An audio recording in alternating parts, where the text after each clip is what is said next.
말씀 보겠습니다. 마태복음 16장 1절에서 4절까지의 말씀입니다. 천천히 주의 말씀을 봉독합니다. 바리새인과 사두개인들이 와서 예수를 시험하여 하늘로서 오는 표적 보이기를 청하니 예수께서 대답하여 가라사대 너희가 저녁에 하늘이 붉으면 날이 좋겠다 하고 아침에 하늘이 붉고 흐리면 오늘은 날이 굳겠다 하느니 너희가 천기는 분별할 줄 알면서 시대의 표적은 분별할 수 없느냐. 악하고 음란한 세대가 표적을 구하나 요나의 표적밖에는 보여줄 표적이 없느니라 하시고 저희를 떠나가시다. 이 말씀은 우리 구주 예수님의 말씀입니다. 기도합니다. 하나님 아버지 감사합니다. 복되고 귀한 날 허락하시고 주의 말씀을 듣게 하시니 만만 감사를 드립니다. 이 시각 복되게 하시고 주의 은혜와 은총을 만끽하는 복된 축복의 동산 되게 하옵소서. 특히 못된 사탄마귀 귀신들의 어둠의 권세가 일체 tum따지 않게 하시고 오직 주의 뜻과 승리와 영광만이 나타나는 복의 장중 되게 하옵소서. 시종을 주께 의탁하오며 우리 구주 예수님의 이름으로 기도하옵나이다. 아멘. 할렐루야. 지난 한 주간 주 안에서 평안하셨습니까? 오늘 한 주간도 주 안에서 평안하시고 강건하시니 기획하신 모든 선한 계획들이 주 안에서 형통하시고 승승장구하시기를 우리 구주 예수님의 이름으로 축복합니다. 요즘은 세상 돌아가는 판국이 우리가 생각했던 것과는 거리가 멀게 아주 멀게 느껴집니다. 입에 발린 평화와 우애, 양보와 협력, 그리고 공존과 공평이라는 단어들이 무색해질 정도입니다. 거침없는 행동과 행위, 그리고 제의식 없이 사용되는 살상의 광란, 사람이라면 그럴 수 있을까 하는 도덕적 양심을 제쳐두고라도 종교적 양심으로도 불가결한 행동과 행위들입니다. 어디까지가 정의이며 어디까지가 정치적인지 아리송합니다. 이유로 서로가 갖다 대는 여러 가지 이유가 있지만 전혀 타당성을 잃어버렸습니다. 그럼에도 서로는 한편으로는 정의를 부르짖고 다른 한편으로는 저주를 부르짖습니다. 종교의 근본은 사랑이고 구원인데 종교의 근본은 이미 사라지고 세상 유전과 세상의 전성만이 판을 치고 있고 더하여 그렇게 판세를 구성하는 양상입니다. 양육강식의 세상에서 일말의 서방이 빛이 나 했지만 역시 종교를 빙자한 정치적 야욕에 불과한 것들이 마구잡이로 판을 치고 있습니다. 이렇게까지 정치는 모든 것을 없애버릴 수 있는 무섭고 포악한 도구의 한편으로 이용된 적은 없었고 그러나 현재의 많은 사람들은 종교인과 정치인을 불구하고 바로 이 무섭고 포악한 도구들을 이용하고 있다는 것입니다. 세계 곳곳에서 벌어지고 있고 자행되고 있는 모든 것들은 결국 그들만의 잔치에서 세상의 피바람의 만찬으로 확대시켜 나가고 있다는 것입니다. 무서운 것은 멈출 줄 모른다는 것이고 앞으로 정치적 술수로 더 많은 정의 편에 서는 사람들의 희생이 점점 더 많아질 뿐이라는 것입니다. 그런데 사람들은 알면서 이를 방조하고 묵인하고 동조한다는 것입니다. 왜 묵인하고 방조하고 동조하는 것입니까?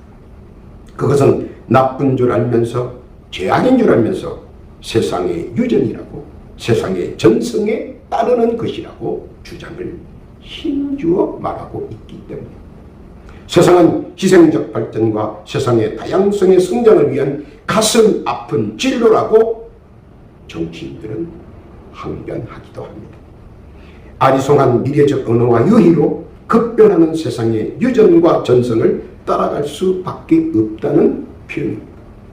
그렇게 많은 이들이 그들의 말에 고무되기도 하고 일리 있다고 축혀 세우고 있다는 사실입니다. 그러니 이편 저편으로 갈려져 끊임없는 불상사가 나날이 심화되어 가고 있고 커져가는 모양새입니다. 그 와중에 심각하고 무서운 일들이 자꾸 전폭되고 확장되기에 모두들 두려운 마음으로 지켜보고 있을 뿐입니다. 갈수록 안타까움만 더해갈 뿐입니다. 그리고 이를 기독교인들은 어떤 시각과 시선으로 바라보아야 하는지 종교적 측면에서 한번 바라보고 해석해야 되지 않을까 하는 것입니다.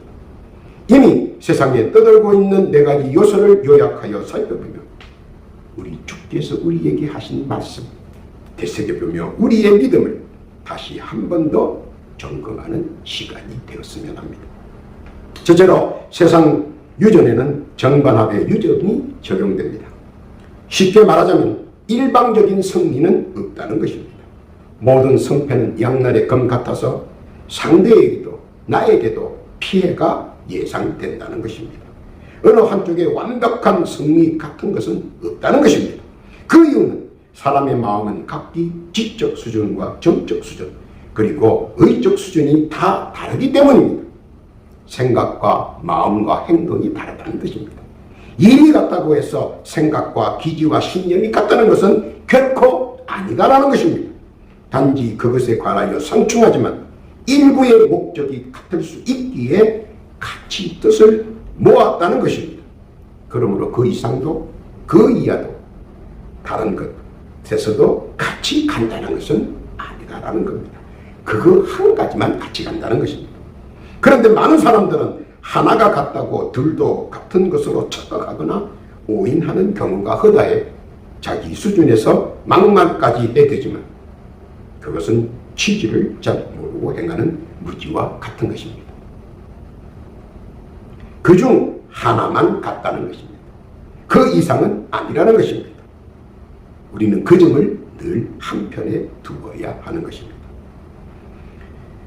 열왕기상 12장 1절 이하에 보면 솔로몬 시대에는 좋았던 원칙들이 시대가 변하면서 원하지 않는 것으로 의견이 모여지고 결국은 나라가 둘로 쪼개지는 것으로 볼 수가 있습니다. 좋아서 협조한 것도 싫어도 협조하는 것과는 상당히 차이가 납니다. 아무리 좋았던 것도 세월이 가면 실정이 납니다. 한 번 보고 두 번 보고 자꾸 보면 자기도 모르는 사이에 봤던 그것들이 실정이 나고 짜증이 납니다. 이것이 세상의 이치이고 세상 심리인 것입니다.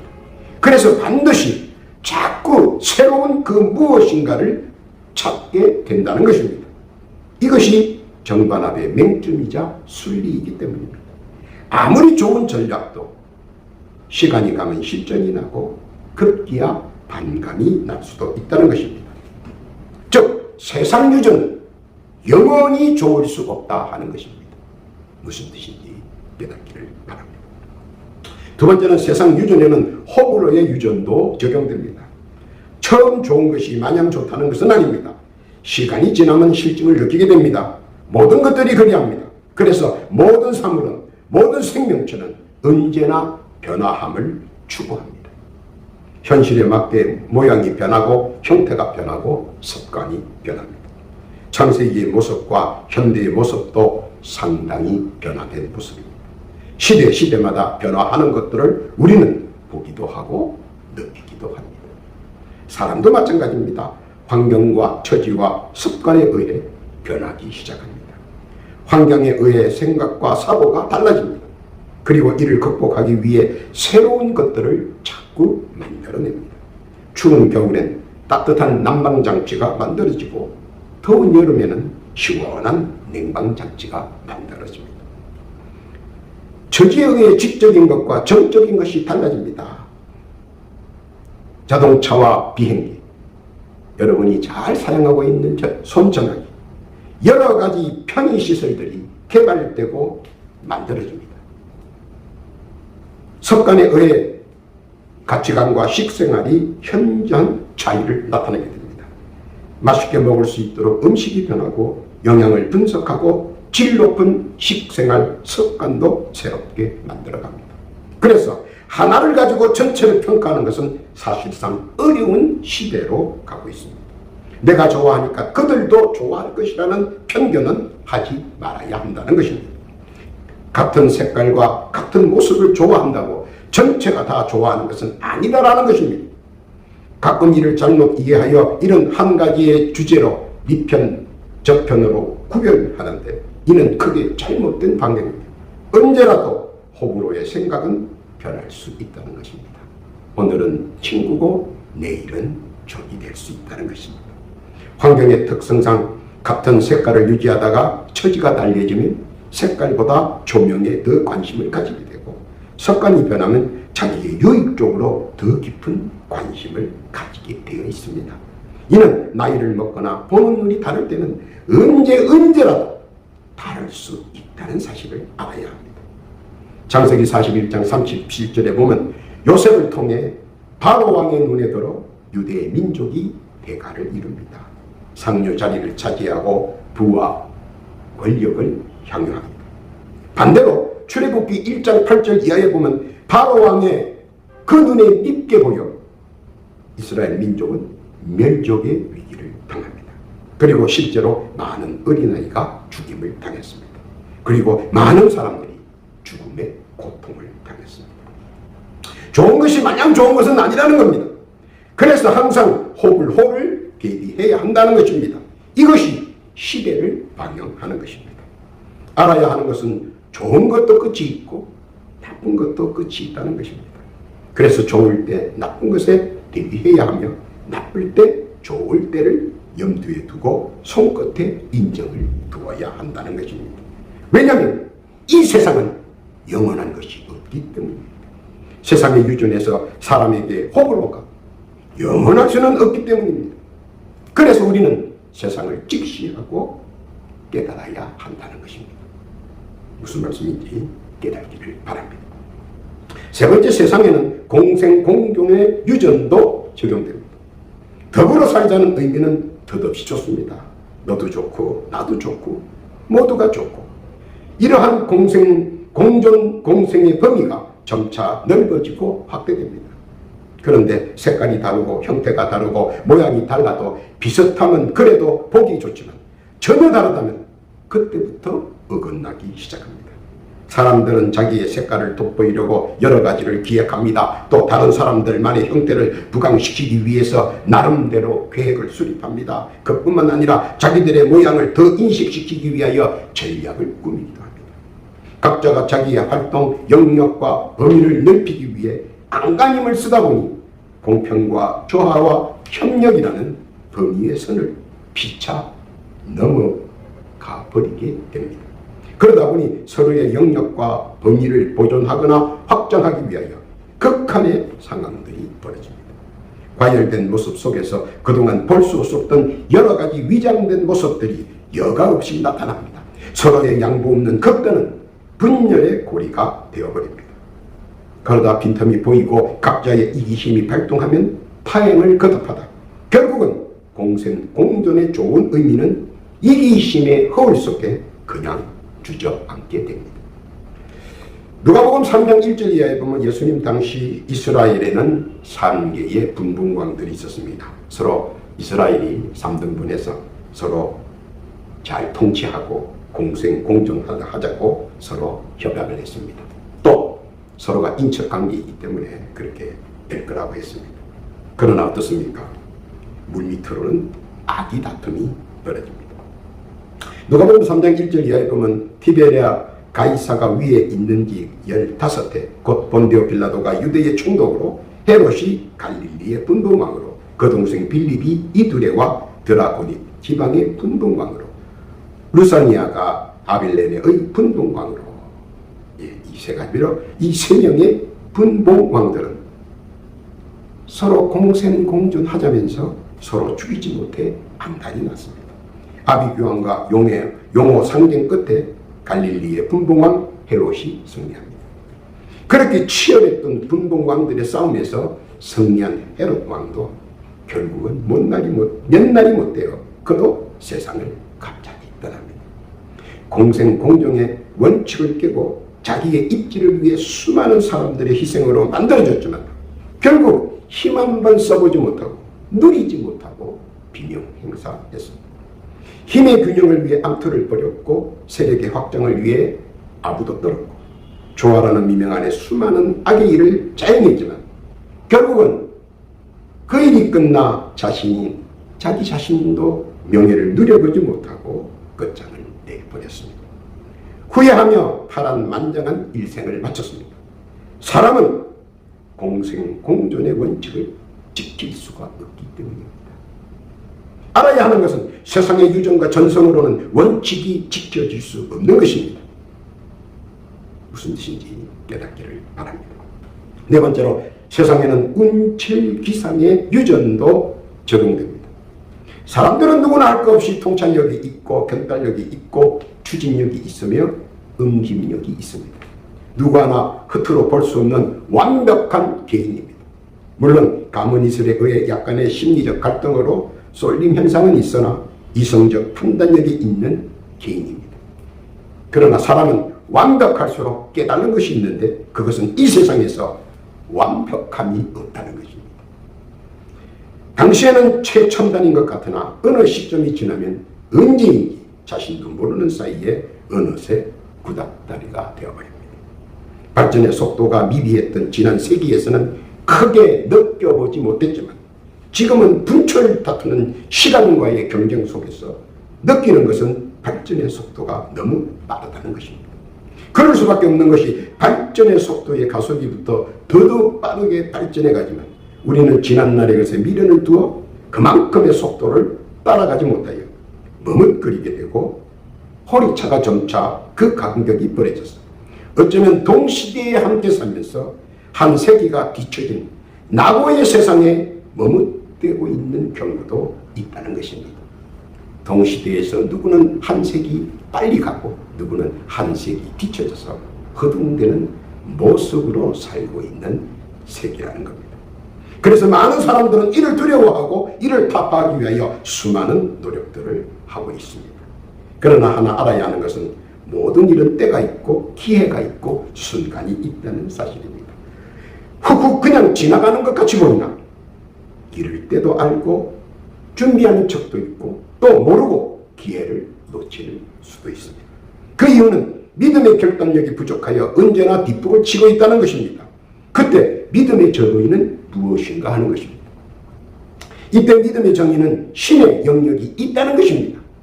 막연하게 무언지 모르나 영과 육의 세상이 엄격하게 존재하고 있다는 사상입니다. 그래서 많은 사람들은 신의 영역을 인정하고 수긍하고 함께 이해해 주기를 바랍니다. 왜냐하면 은연중 신의 영역을 믿을 수밖에 없기 때문입니다. 일반적으로 개념으로는 신들의 개입은 불가능이 가능케 할 수 있다. 이런 개념입니다. 신들의 개입은 불가능이 가능케 할 수 있다 하는 겁니다. 여러분들도 이 세상에서 현실적으로 혹은 간혹 가끔 느끼는 것입니다. 그래서 편하게 신의 영역을 인정하고 신과의 교류나 도움을 받기를 원합니다. 믿음의 자수성가를 바라는 것들의 실성으로 믿기 때문입니다. 그런데 세상 유전에 의한 신들의 존재가 너무 많고 혼잡하고 혼란스럽기까지 합니다. 오죽하면 무신주의자들이 목소리를 내는 시대에까지 왔습니다. 그러나 많은 사람들은 안타깝게도 아직도 자기가 의지할 신을 찾고 있다는 사실입니다. 그들의 경험과 신념을 토대로 세상의 유전과 전성을 기대하지 않는다는 것이기도 합니다. 무슨 뜻인지 깨닫기를 바랍니다. 결론입니다. 갑론을박의 논쟁은 보이는 것에 대한 정립입니다. 보이는 것을 주제로 보는 시각과 관념 그리고 각자의 개성과 소질에 따라 다양한 주제들이 나타납니다. 그러나 이 모든 것은 단지 보이는 것에 대한 것입니다. 그러나 보이지 않는 것에 대해서는 거의 무방비 상태인 것입니다. 그러면서도 암중에 인정하고 인지하는 것은 영적 존재와 영적 존재에 대한 영적 힘을 무시 못한다는 것입니다. 그래서 암중에는 영적 최고의 존재를 인식하고 함께 하고자 하는 은연중 바램도 있다는 것입니다. 그래서 인명은 제천이다. 사람이 살고 죽는 것은 하늘의 뜻이다라고 부르겠습니다. 그리고 부귀영화나 생사 화복이 그들의 손에 있다고 단언하고 말하기도 합니다. 이는 참으로 모순적이고 역설적인 모습이기도 합니다. 그런데 한편으로는 사람들은 하나님의 창조 섭리에 의해 이 세상에 태어났다는 사실에 대해 거부하지 않습니다. 세상은 하나님의 뜻과 섭리와 작정에 의해서 세상 만사와 우주 만물이 돌고 돈다는 사실을 이해하기도 합니다. 이는 세상의 유전이나 세상의 전성을 벗어날 수 있는 계기를 만들 수 있기 때문입니다. 세상의 유전이나 세상의 전성으로는 자신에게 유리한 돌파구가 마련되지 않는다는 사실을 누구보다 잘 알고 있기 때문입니다. 그래서 눈을 들어 자꾸 유일신이 하나님의 말씀을 보게 되고 하나님 말씀에 귀를 기울이게 되고 하나님 말씀에 따라 순종하고 싶어하고 또 하나님의 말씀에 따라 헌신하고 싶어 한다는 것입니다. 왜냐하면 자기 의지로 세상을 이겨내기가 힘들고 어렵다는 것을 너무나도 잘 알고 있기 때문입니다. 지혜로운 사람은 우매한 사람보다 생각이 다르고 돌파구도 다르게 생각하며 자신의 처지와 환경과 습관을 바꾸려고 부단한 노력을 한다는 것입니다. 세상의 눈으로 보는 것보다 영의 눈으로 보고 이를 해석하고 이해를 정확한 관점에서 하려고 노력을 많이 한다는 것입니다. 그래야 세상을 이기며 나아갈 수 있기 때문입니다. 이는 내게 능력 주시는 자 안에서 할 수 있기 때문입니다. 이것이 세상 유전을 이길 수 있는 믿음이고 원칙이기 때문입니다. 그래서 오늘도 지혜로운 사람들은 하나님의 말씀을 상고하고 묵상하며 이에 순종하고 헌신하며 따르려고 부단한 노력을 하고 있다는 것입니다. 세상 눈으로 볼 때는 손해가는 것 같고 세상 눈으로 볼 때는 어리석은 것 같아. 지혜로운 자의 눈으로 볼 때는 하나님의 말씀을 상고하고 묵상하고 순종하고 헌신하는 것이 더 유익하다고 믿고 있기 때문입니다. 왜냐하면 믿음은 바라는 것들의 실상이요 볼 수 있는 것들의 현상이기 때문입니다. 그리고 시작은 미안하나 은혜의 맛과 은총의 향기를 이미 맛고 맛본 자는 더 큰 은혜와 은총을 사모한다는 것입니다.